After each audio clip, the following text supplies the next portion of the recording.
Mauricio Pochettino has left Chelsea by mutual consent after less than a year. He found it quite difficult at the start of the season to mould everything together. They started quite slowly. They were in the bottom half of the table, had some damaging defeats, and the fact that he'd been the Tottenham manager made it quite difficult for the fans to warm to him.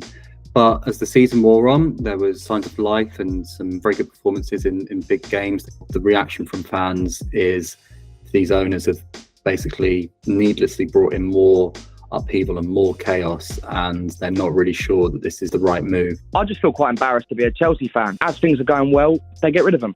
I don't understand it really at all. They just don't have a vision. They're stumbling from one manager to the next. It's all about perception, and now our perception of them is that they don't know what they're doing, they don't know what they want to achieve, and that they're harming the club more than doing any good for it. I really do feel that it's another, as I say, 2, 3, 4 steps back. Always there was the sense that the relationship with certain elements of the ownership wasn't as good as it could have been. Chelsea had certain misgivings about his tactics and his training methods.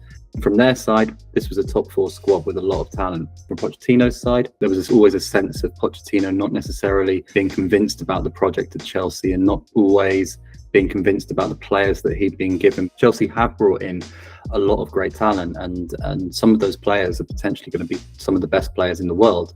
The problem for Pochettino is that he felt that he didn't have necessarily the experience within the dressing room to go and challenge for the major honours that the club have said they consistently want to go for. The way that Pochettino had started talking to the media in his press conferences as the end of the season approached made it feel like this wasn't a happy ship. Chelsea is not happy, or the owner are not happy, or the sporting director. Maybe we are not happy because we are right here for some job to do, but on the end it's not happening what we expect, and maybe we are not happy. Ultimately, as a board as a whole, I don't think they ever really bought into Pochettino. What it's become clear to me that they don't want is a all-powerful Sir Alex Ferguson, Arsene Wenger style manager who runs every facet of the club, and they'll look now to bring in a younger manager who will fit into that ethos.